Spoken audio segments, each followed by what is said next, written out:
के बोलते ऐसे में बच्चे करा जो ऐसे में हाउ धड़क साली थी ना वो बात ना सड़ी थी हाउ काई साली बात बल्ला मैं 10 करोड़ मैंने खबर पड़ी मुझे मरी जी।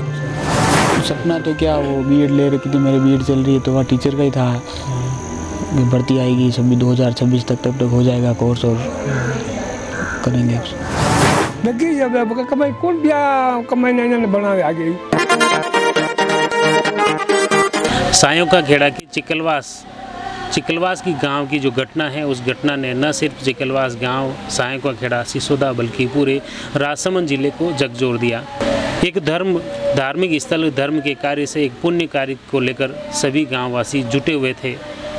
रामदेवरा जाने वाले यात्रियों की सुविधा के लिए राम रसोड़ा तैयार कर रहे थे और उसी के लिए एक धर्मशाला बनाई जन सहयोग से, और उसकी छत ढहने से 13 लोग दब गए थे, 4 की मौत हो गई और 9 घायल हैं। 4 में से एक थे भगवती लाल मेघवाल, जिनके घर में पहुंचा हूं। उनका परिवार भी काफ़ी आहत है, इस घटना से दुखी हैं। उस हालात को शब्दों में बयां करना मुश्किल है, लेकिन इस हालात में जो परिवार हैं, आहत परिवार हैं, दुखी परिवार हैं, उस दुखद घड़ी में न सिर्फ शासन प्रशासन और जनप्रतिनिधि बल्कि आम जन को भी ऐसे आहत परिवार की मदद के लिए हाथ आगे बढ़ाने की ज़रूरत है।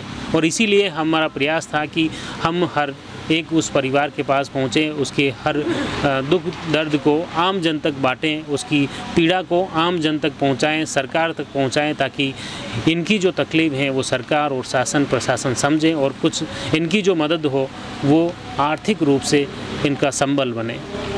इसी के तहत अभी हमारे साथ में रोड़ी लाल जी हैं, भगवती लाल जी के पिताजी। उनका निधन होने के बाद ये आप देख सकते हैं 65 के पार हैं, 67 साल इनकी उम्र है, और ऐसे में ये भी उन पूरी रूप से जिस तरह इनके पोते और पोती की तरह ये भी उनके बेटे भगवती लाल पर ही आश्रित थे। लेकिन अब भगवती लाल के निधन के बाद ये भी काफ़ी दुखी और परेशान हैं। रोड़ी लाल जी, जैसे यह जो घटना हुई आपने कभी पता चलो रात ही या जैसे प्रतिक्रिया भी लाते ही साली आज 15 मिनट के साली तो तबियत का उनकी को मन सच पड़ेगी या माँ हेटे आएगी। एक आदमी फोन की दो तो भले माँ पूरी गवा मोहल्ला दौड़ गया बोले तो दौड़ गया कई करा हुआ तो सच पूरी बैठी थी ऊपर ये पीले हिले सब गिर गया।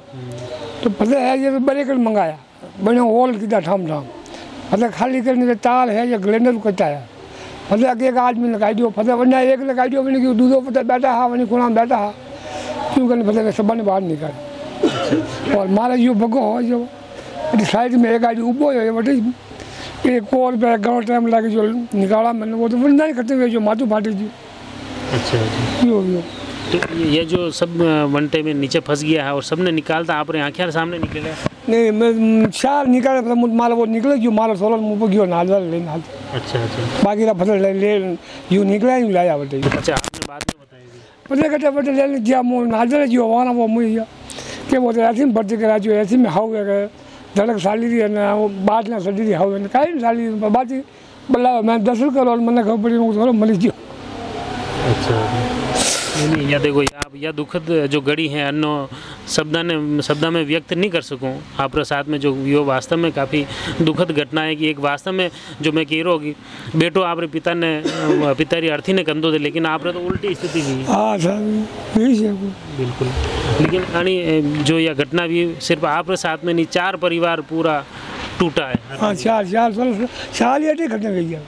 आनी हालात में सरकारों कई मदद चाहोगी ये सब 4 ही परिवार ने इनके संबल मिलना चाहे ताकि मिले तो हाउ जाए आप दिया देखिए जब कमाई कौन बिया कमाई नहीं बनावे आगे। बिल्कुल, अब आप खुद ही बना रहा ऊपर आसे सोना हाल करते कमाई करे आप जो भी सरकारी कोई मदद दे तो करे तो आगे बढ़े सोना यू बने और कहीं बयान नहीं तो आगे बढ़े थोड़ा।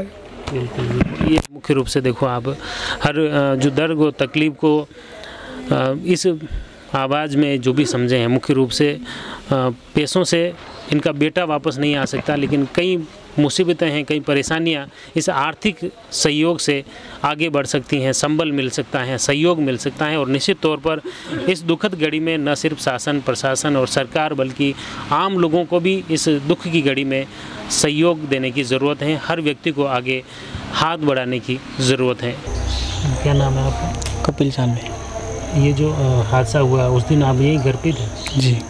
कब पता चला आपको? देर रात को पता चला, इधर तो पता ही नहीं चल रहा था, 11 साढ़े 11 बजे पता चला कि ऐसा कुछ हुआ है, फिर गए। अच्छा, तो पहले फ़ोन नहीं आया? फ़ोन आया, बाहर से लोगों का फ़ोन आया, ऐसा कुछ हुआ। मैंने कहा ऐसा तो कुछ नहीं हुआ वैसे तो। फिर थोड़ी देर में यहाँ से लोगों का कॉल आया। अच्छा, फिर आप मौके पे गए। तो उसके बाद आपको रात को पता चला कि सुबह पता चला? रात को चल गया। मुझे तो रात को ही पता चल गया कि उन्होंने कहा कि ऊपर आईसीयू में है, और आपातकालीन मंजिली एक सिंगल ही है, डबल तो है ही नहीं, पता चल गया। आप भी हॉस्पिटल गए थे? अच्छा, तो ये जो एकदम जो घटना हुई, वज्रपात गिरा है, इसके बाद जैसे क्या अब आज सीपी साहब भी आए, उन्होंने भी कोई मदद की बात की या और कोई शासन का? मदद की बात की, जो होगी जो मदद करेंगे, कुछ हो तो कॉल करना, कुछ भी कॉलेज की फ़ीस हो गई, आवश्यकता हो तो कॉल करना। अच्छा, इस तरह के जैसे बाकी आपके जो परिवार में और कौन कौन मेंबर हैं? परिवार में तो कौन है, दादाजी है, दादी जी न, अंकल न, बस मम्मी। अंकल तो अलग परिवार में रहते हैं? नहीं, वो रहते वहीं पे रहते हैं, दादाजी के साथ ही रहते हो।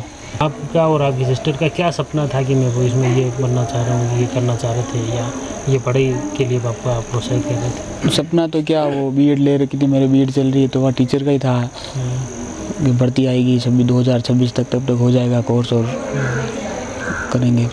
सिस्टर की उसके BHTC दिलवाई थी, GNM का था, पर अभी GNM की काउंसलिंग शुरू हुई नहीं, तो BHTC करवा देते एक बार। BHTC में फॉर्म भरा और काउंसलिंग करवाई थी कल रात को ही, उस घटना वाली शाम को काउंसलिंग करवाई थी। दोनों के टीचर लाइन में जाने का सपना है, तो ये तो आगे बढ़ेगा। हाँ, ये तो है, मामा सब है, परिवार पूरा है, किसी को दिक्कत नहीं। हमारा प्रयास यही है कि उनकी दर्द को आपके साथ बांटें, उनकी तकलीफ़ें आपके साथ बांटें, ताकि उनकी पीड़ा समझकर भी आप उनके हाथ बढ़ाएं, उनका सहयोग करें, उनकी मदद करें।